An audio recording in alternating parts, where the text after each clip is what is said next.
Our next speaker is Dr. Monica Marks, who is Assistant Professor of Arab Crossroad Studies at NYU Abu Dhabi. And Monica, when you say in conclusion, 7 more minutes. What's that, sorry? When you say in conclusion, you can get 7. Okay. No, sorry. All right. Can everybody hear me okay?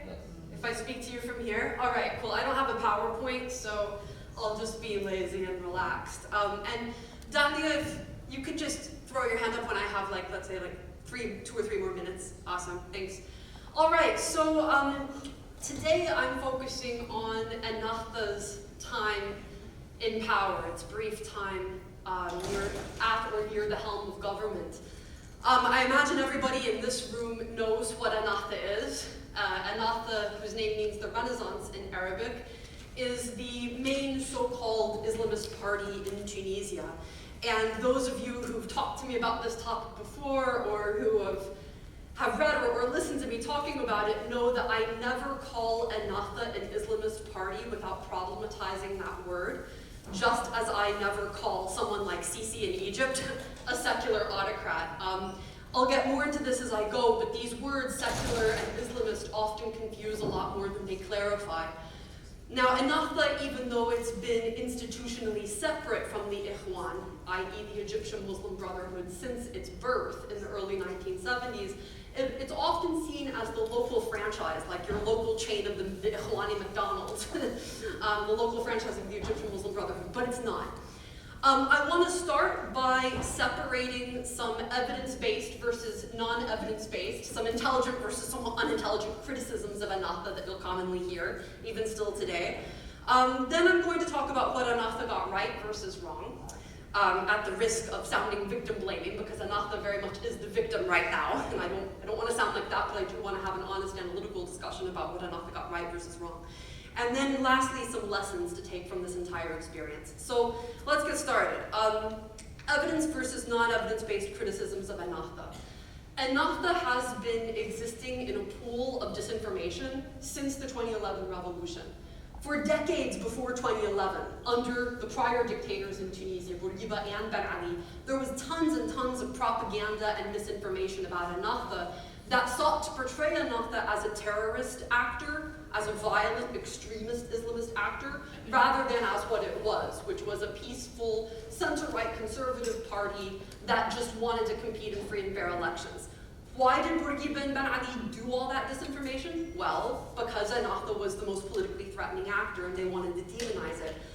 So even today, you'll hear common criticisms of Ennahda from the Tunisian left and from a lot of civil society type people that we would all in this room interface with if we were working at an embassy in Tunisia or we were working with Tunisian civil society. You'll still hear from corners of this world, and in fact some of the most influential corners of this Tunisian world that interface most regularly with Western actors from the World Bank and IMF to the US Embassy and others, the following criticisms, which are not evidence-based. You'll hear them say that Ennahda facilitated jihadists fighting in Syria between 2012 and 2014 when Ennahda was leading the government with 2 other parties in a so-called troika. So you'll hear that they supported jihadism critique. No evidence for this, but you'll still hear it. You'll also hear that Ennahda was behind somehow the assassinations of Shukri Belaid and Mohamed Brahmi in the year 2013. Again, there's no evidence for that, but you'll still hear the criticism a lot. You'll also hear a lot of Tunisians say that Ennahda was engaged in wild kinds of corruption, the likes of which other Tunisian politicians were not. Again, no evidence for that. And a fourth criticism that you'll hear a lot of Ennahda is that they didn't do enough for security sector reform, especially between 2012 and 2014 when they were at the helm with the revolutionary troika, these 2 secular parties in a coalition government. Now, I think that fourth criticism, there's some truth to it, but to imagine that Ennahda was going to be the tip of the spear for security sector reform in Tunisia at that time period is contextually unaware. It's as if you would imagine that Black Lives Matter, let's say they got the governorship of New York, that it's going to be Black Lives Matter that leads police reform. In other words, you're expecting the victim to be the main reformist that holds the perpetrator accountable. And we know from the comparative study of democratization and post-authoritarian situations that often the victims will be ideologically suspect because of decades, years of disinformation. We also know that victims are not well respected often amongst the security sector. These are not people who, when they come to power, find a usable bureaucracy very easily. And the example I always give there is Ali Larayat, one of the most powerful people in Ennahda, had been tortured, he'd been raped, his wife had been subject to absolutely horrific abuse. He had been held in solitary confinement for nearly 16 years in the basement of the Ministry of Interior. And after Tunisia's first free and fair elections, who becomes the first Minister of Interior? It's Ali Larayat. Now that was an amazing moment to watch Mr. Larayat stride into the Ministry of Interior. Emotionally inspiring, incredible. But what do the people who work inside that building think of Ali Larayat? They've been taught to see him for decades as scum, as a rat, as something subhuman. So there was a real question about whether or not Ennahda really had usable bureaucracy to make these sorts of changes. So those four criticisms that I just detailed, most of which imply that Ennahda supported terrorism, or that it was more corrupt than other parties in Tunisia, or that it had the ability to make security sector reform a reality and just didn't do it because of whatever reason. Those criticisms are not evidence-based. There are criticisms, there's another set, that I would say are more evidence-based. That Ennahda's leadership became increasingly calcified and unresponsive over the years. That Ghannouchi started to threaten internal democracy inside Ennahda in some ways, that it became less welcoming for young people and critical voices. I think that there is some evidence to those criticisms. But often it's the people who know Ennahda best who make them. It's people who were in Ennahda and defected, or who are still in Ennahda, that you'll hear those criticisms from. From people who don't know Ennahda, you'll often hear a lot of that disinformation that I discussed still, and it's still very politically potent. So what did Ennahda get right versus wrong? I think Ennahda got a lot of things right. In fact, Ennahda got so many things right that now a lot of scholars and cousin-like Islamists in the rest of the MENA region are looking at what happened in Tunisia and saying, well, if Ennahda gave away the whole house like this, and their leaders are still in prison again, possibly being tortured again after all of this, there's absolutely nothing that we can do right, so screw this. Yeah, I'm hearing a lot of that from the so-called Islamist right in the MENA region more broadly. But I don't think that Ennahda lost, or that Tunisia's democracy got obliterated because Ennahda was not Islamist enough.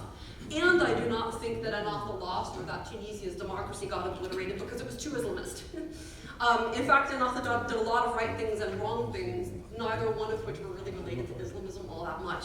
The right things Ennahda did. Ennahda had, at least until 2016, until its most recent party congress, Ennahda had much more internal democracy than any other political party in Tunisia. And that contrasts just wildly from, let's say, Turkey. Turkey was often held up as a model for Muslim Democrats, but if you look at the internal elections for Erdogan inside the ruling party, AKP, he never won with anything less than 96%. No political party in Turkey, AKP included, has been democratic. Ennahda has been quite a different world. Has Ennahda's internal democracy been perfect? Absolutely not. Like I said, especially since 2016, it's become more unresponsive and more calcified. But there was internal checks and balances inside Ennahda. There was real competition for who the next leader would be. At the 2016 Congress, it was not at all clear that Ghannouchi was going to win re-election as the next leader. So I think that was a bonus. That allowed Ennahda's leaders to make a lot of compromises whilst keeping most of the party on board. That was what my PhD was about at Oxford, an internal ethnography of Ennahda since the revolution. They really did some amazing things. 2 more minutes? Okay, great. They also made a lot of compromises, not just on the classically Islamist issues like Sharia and blasphemy that we've all heard about, but on more important political issues like lustration. They almost voted a lustration law in Tunisia that would have stopped the old regime people from contesting the second round of the second free and fair elections in Tunisia in 2014, and Ennahda voted against that. Those were big wins that allowed the transition to be preserved.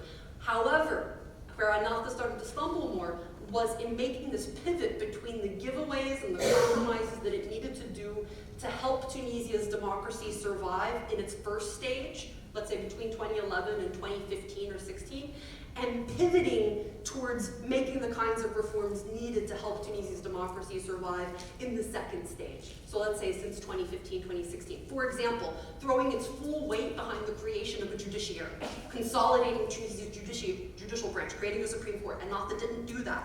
Ennahda didn't focus enough on an economic reform program. They lost sight of their vision for Tunisia, and to a lot of average Tunisians, it started to look more like Sheikh Rashid, like Ghanouchi, wanted to simply maintain his seat, and the other leaders wanted to maintain their seat without providing a mobilizing vision. So just a couple lessons, I'll just name these without describing them to take away. Islamism in Tunisia does not equal Ennahda. I think we should all be very careful before we call Ennahda an Islamist party. Nobody should be calling CSID secular. CSID is way more Islamist in rhetoric and policy than Ennahda. And if you look at polling in Tunisia shows that more Tunisians than ever, including young people, are now supporting quote-unquote political Islam in terms of policy. CSID is much more Islamist in terms of rhetoric and policy. So don't conflate these things necessarily. Whenever you hear the words Islamist, secularist, etc. in Tunisia, be very, very critical. Secondly, propaganda dies hard. Ennahda dealt with decades of propaganda, and it's coming back to haunt them. I think Ennahda lost not because of Islamism, because it was too much or too little Islamist, but because it was the most visible figurehead and the most convenient whipping boy when things went south in Tunisia, economically and otherwise. Reforming the judiciary is very important. Not having a consolidated judiciary branch really mattered. And the fact that Ennahda ruled during the period where you had the most jihadist attacks, that was very unfortunate. When people feel afraid but for their security, like when there's jihadist attacks, they'll often vote for very anti-democratic despotism, and you need a judiciary to counteract that, and there wasn't one in Tunisia, so you had a lot of security sector draconianism that only continued until today.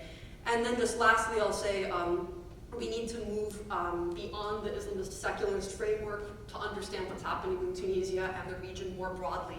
From 2011 to 2014, when there really were some amazing transitional windows that we could have taken advantage of, almost all of my time talking to US or EU decision makers was eaten up by their obsession with Islamism. What does Ennahda really want? What is Ennahda's real agenda? This whole obsession with the Islamist secular debate shaped a huge amount of the coverage and a huge amount of the intellectual bandwidth here in DC and beyond. We weren't thinking enough about corruption. We weren't thinking enough about the economy. We weren't thinking enough about creating a strong judicial sector. Thanks.